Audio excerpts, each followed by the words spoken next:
Hello everyone, good morning po sa inyong lahat and then God bless po. Monday, back to normal na po ang lahat. Yan na po yung oras. 4:05 or 14 ba yan? 4:05 po ng umaga.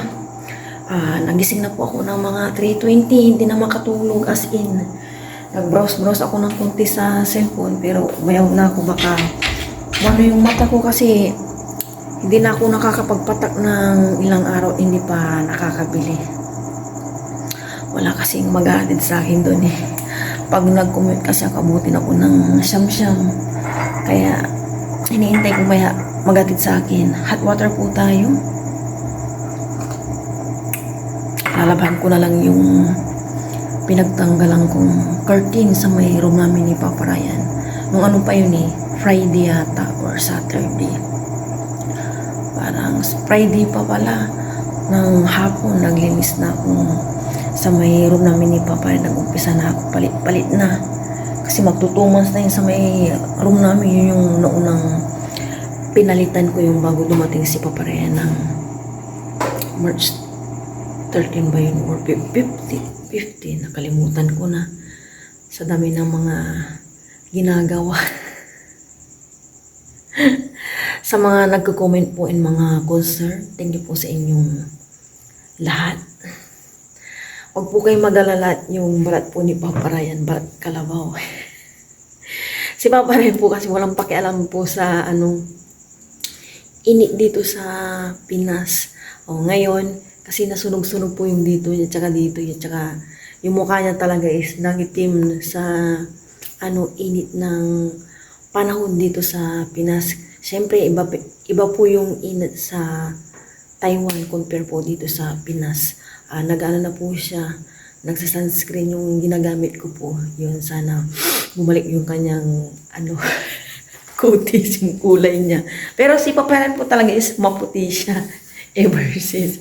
Iba lang talaga yung init ngayong itong mga natin, nagdadang taon, and then itong this year natin na iba ang init. Kaya pag umaano ko dyan din nakapayong. Kaya, kasi nung last month ata yun, may nasunog yung, sabi ko nasunog yung mukha ko, hindi ako nagpayong. Wala din ako minsan pakialam eh, pag nagayos ng mga sinampay. Yan. Mag-hot water lang siguro.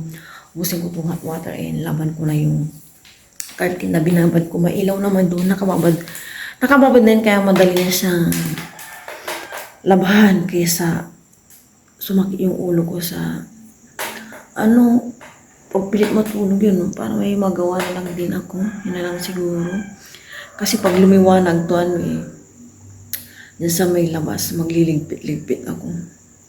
Yan, natapos na rin po yung sa may likod namin, yung garahe, tsaka yung sa may dito na side, yung dirty kitchen, yung gripo, okay na. Yan. Thank you Lord.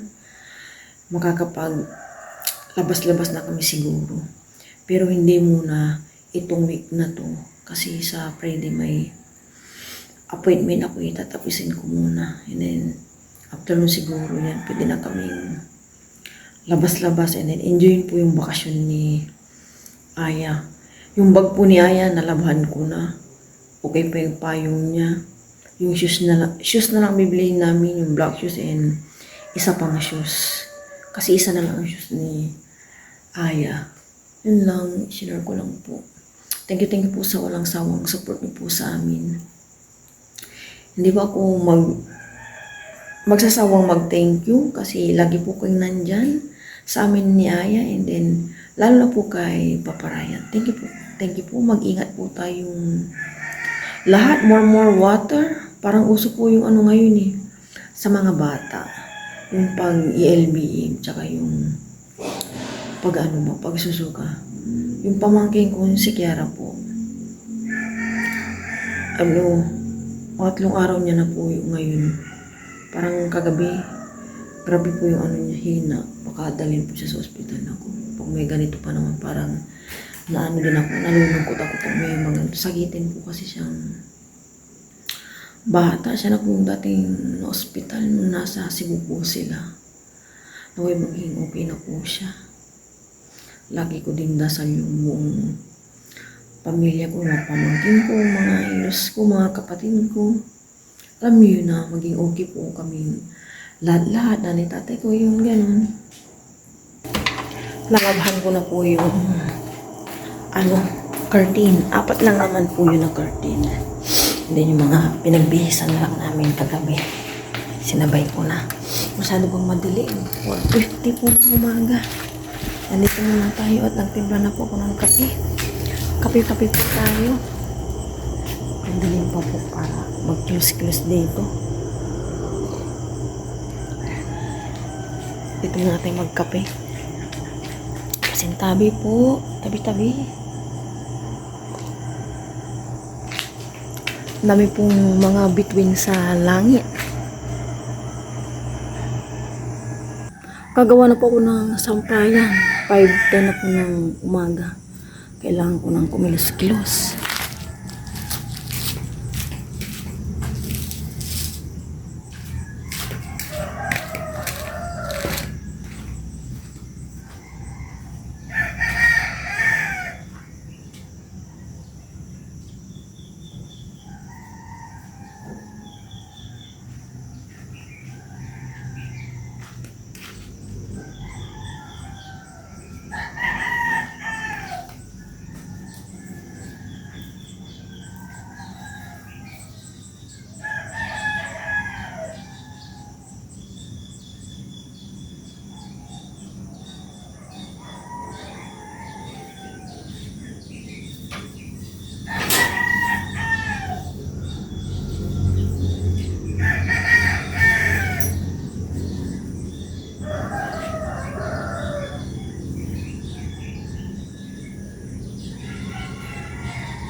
Lumiwanag na po at lumalabas na si Haring Araw. 5:55 po ng umaga. Sa baba, nakapag-walis-walis na po punas, and then mamaya na lang sa taas kapag nagising na yung aking mag-ama. Yan ang aking sampayan. Mamaya ko na ililipat dyan yung curtain kasi medyo mabigat at pinapatulog ko muna. Maglilipit muna ko dito sa labas para matanda sa mata.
Upo-upo muna ako, pahinga. Yung init, grabe po, oh. 6:45 pa lang po ng umaga. Tulog pa rin po yung aking mag-ama. Natanggal ko na po yung ibang kalat dito. Yung maliit na pinaglagyan ng pintura ng buwisin. Pinaglalagyan ko po yun ng mga pinagbalatan ko ng gulay-gulay ganun. Dito, oh. Buhay po yung silid niya, no. Yan. And then yung scaffolding, mintay ko yung kapatid ko, pinababalik ko na. Since yung sa may PVC lang naman ikakabit ni Mang Freddy, upuan na lang siguro kasi itong scaffolding, kami po yung magbabayad nito. Inako na po namin ni Paparayan. Ang isa nito, 30 pesos. So, 60 pesos. Bawat araw kayo pabalik ko la. Ilang araw tong natingga. Siguro kasama yun sa bayad. Yan. Okay naman na lahat dito. Sa may PVC lang. Ayan po. Dyan. Then, ito. Okay na po yung gripo. Sana luminaw na nga ito. Di naman naapektuhan yung dito. Magtatanim-tanim po ako dito ng kangkong. Yan. Tsaka kamote. Kamuting gapan. Hala, oh, grabe. Talagang nagpapakitang gilas po itong patola. Kung kahapon binisita po natin ito na hindi siya ganung kalakihan. Ito grabe, oh. Hala, laki. As in, oh. Laki. Tapos meron pa dito ang sipag niyang magbunga.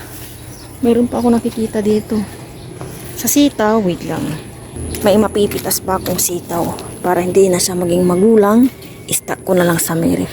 Sabi ng nanay ko, ano po ito, lansones?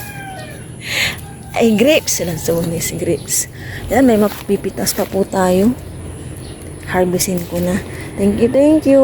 Hindi ko na naiikot. Ganito pa lang. Ang pag tamang pag-harvest. Iniikot-ikot. Yan, laki-laki talaga ng patola. Sobrang nakakatawa. Sinishare ko lang po sa inyo. Natutuwa ako. Ito, kunin na po natin. Stack ko lang sa ref. Yung kapo na kinuha ko din naka-stack sa ref. Maya-maya siguro mag-breakfast na ako. Mauna na ako kila Paparayaan Aya. Pahinda ako atake ng ulcer. May ano pa doon. Teka, titignan ko yung daanan ko. Baka mapako ako. Nasaan na yung nakita kong patola? Marami pang patola po. Tsaka itong ampalaya. Ito patola pa more. Masipag palang magbunga itong patola. May ampalaya pa rin po dito. And then yun, patola. Saka ko na kayo dadamuhan, ha. Medyo busy pa ako. May mga inayos-ayos. Tsaka may mga nakatambak kasi dito. Hindi ko madamuhan ng maayos. Ilalagay ko to doon sa may sako. Nabibenta to, sayang. Binabaklas na po yung scaffolding.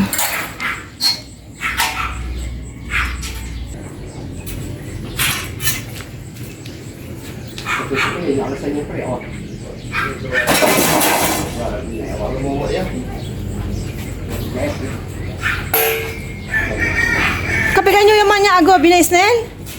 Limunan ko na.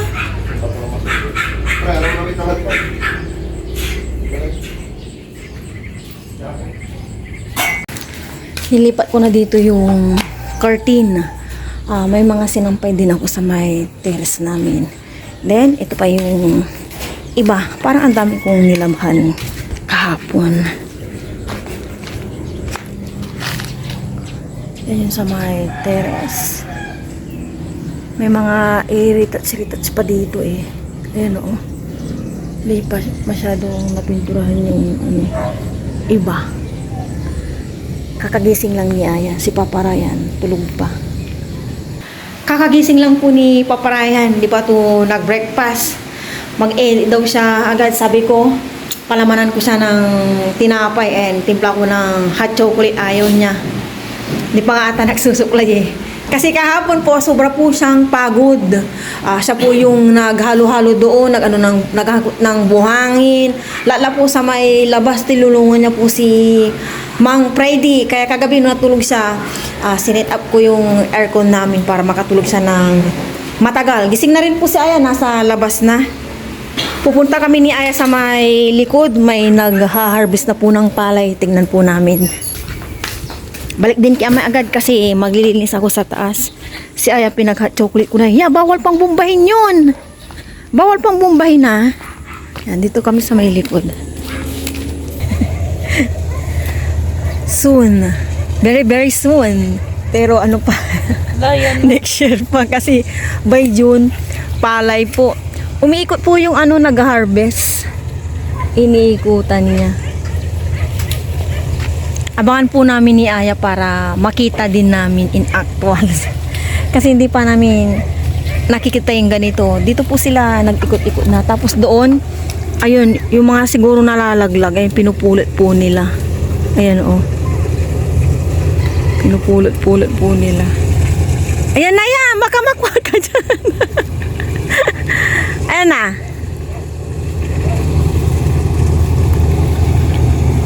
Grabe po yung init. As in. Ayan na ya. Ayan na. Ayan na po yung harvest nila na sako. Ilan na ba yun? 10 na yata. Ayan na po yung ano. Harvester. Tama po ba? Tawag dyan harvester. Laki ah. Ang galing. Ngayon lang po namin makikita ni Aya yung actual na pag-harvest ng mais. Kaya lang po yung ano nito, yung pinaka-buto niya, hindi na po siya magagamit. Pera lang kung mano-manong pupulutin po.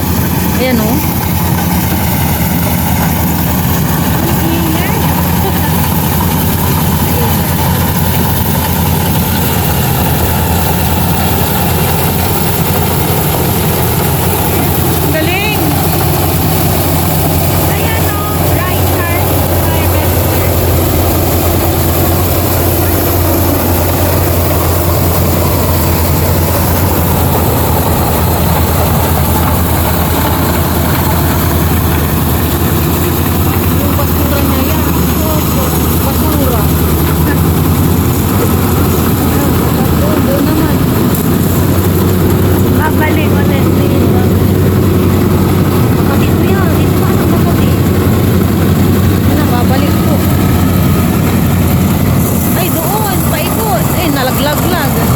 Naglaglag na yung ano, nakukuha nila.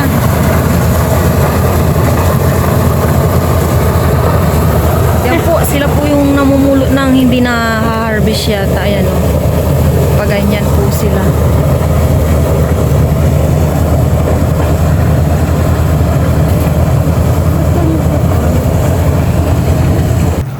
Nakaligo na po kami ni Aya. Pinapalambot ko na po itong pork. Ito lang po yung 1/4. Niluto ko na at medyo matagal na. May ano pa kami, leftover na minudo. And then, ito yung ampalaya. Lulutuin ko na kasi medyo matagal na rin. Oh, itong isa oh, parang hindi na siya pwede.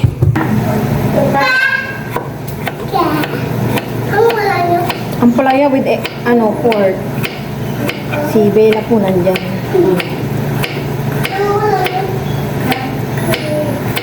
Ang palaya, gusto mo yun? Ano ito? Chabi! Ha? Chabi! Chabi! Uy!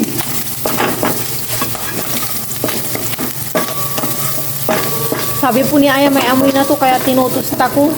Ito kasi yung nasa baba ng ref. Sa may freezer ba? Eh may amoy na daw sabi ni Aya. Habang nagluluto po ako, ayun po si Aya, nagtutupi, nag-stop na. Marami na po siyang natupi. Ayun, very good. And then, si Papa Ryan naman po dito. Kakatapos na pong nag-edit, upload. Ayan, busy po. Iba po talaga kapag nandito ang haligi ng tahanan. May katuwang ang... Ito ang haligi. Ano? May katuwang ang ilaw ng tahanan. Yan. Pinipinturahan niya po yung pinag-weldingan. Tama ba? Pinag-weldingan. Yan po. Oh. Ano lang yan, breakfast niya. Tinapay. Yung tinimpla ko po. Milo din sa kanya. Kami din naman ni Aya, ganun din yung breakfast namin. Kaya mamaya siguro 11 kakain na kami. Magutom na, tsaka gusto kong matulog ng maaga. Siguro matutulog na ako ng mga 11:30. Ang aga ko pong nagising, gawa ng tiyan ko. Yan. Buti na lang matanggal si Papa para hindi niya kailangan ng upuan. Naman tayo, no? Tabi niya na po dito kanina to yung kapatid ko nagkatay dito ng gals ba or calls? Yung chicken po na malaki yan, oh. Doon po pinaano ni Papa Ray yung tubig kasi dito kanina, sablay po yung dito sana dapat yung tubig dyan. Shoutout kay ka, Freddy. Oh my gosh! Nilagay ko na po yung bawang. Ano ba yan? Nagpuputukan. Nilagay ko na tong ampalaya. Isa lang po yung nagamit kong ampalaya. Yung is dilaw na. Nasayang lang. Di namin napansin na may mga isa pa palang ampalaya.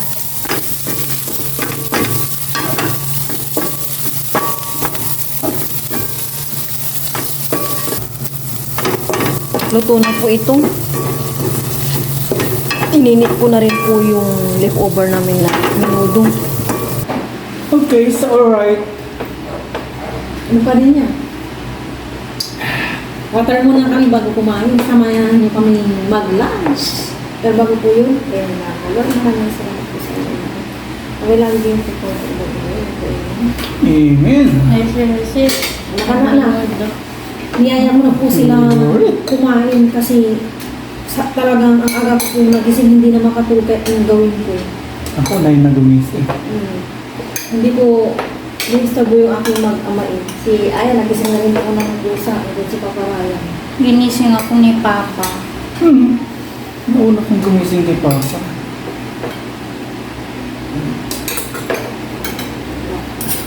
Ito na muna po. Cheers para sa tagumpay sa ating Tere at Teres, ng ating gripo sa lahat-lahat. Thank you for everything. Yes. Thank you, Lord, for the Thank you. food. Unasa para po saya. Kain po tayo lahat. Sa inyo kami kumain. No? Hindi niya magpakain. Let's go, gala-gala na yan. Okay na. Yung lababo, saka na po natin pagpasukan na may ayos siguro. Hindi mo na this week yung gala kasi may aisin pa ako ng Friday. Baka Sunday na siguro, no? May Saturday pa na naman, no? Kaya tayo magsiswimming. Malapit na lang. Huwag muna tayo magpagsabay kasi mamaya ang dagat. Gala. Marami ang dagat. Tayo ko to, Oo, We're eating. Hindi may iwasan din, no? Magandang sa swimming pool kung maraming tao. Puro na yun. Doon na sila umikamado.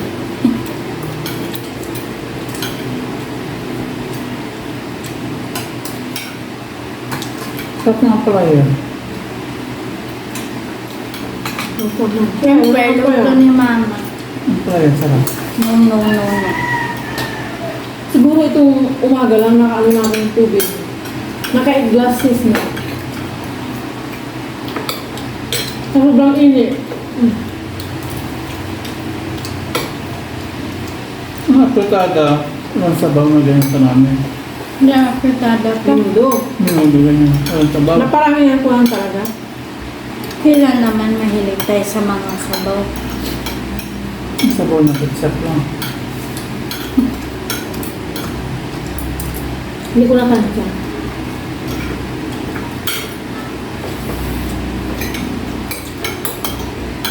Sarap. Tapos ng pinturahan yung gripo. Anong sunod? Swimming.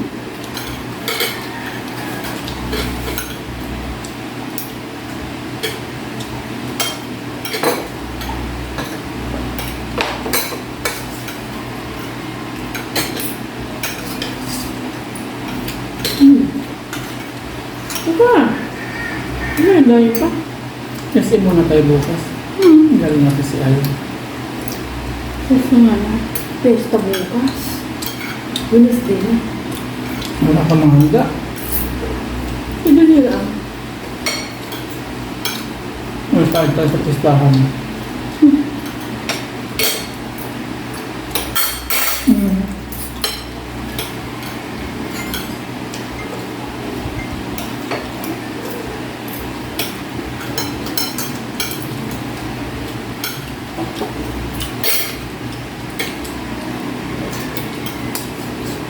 Merry rate mo sa Ampalaya? 100. Wow. Sa minudo, 0. Ako 100 sa minuto. Sa sa Ampalaya mga 3. Matabi mo yan. Sa minudo. 1,000 na lang ba yun? Sarap ng tubig, no? Opo.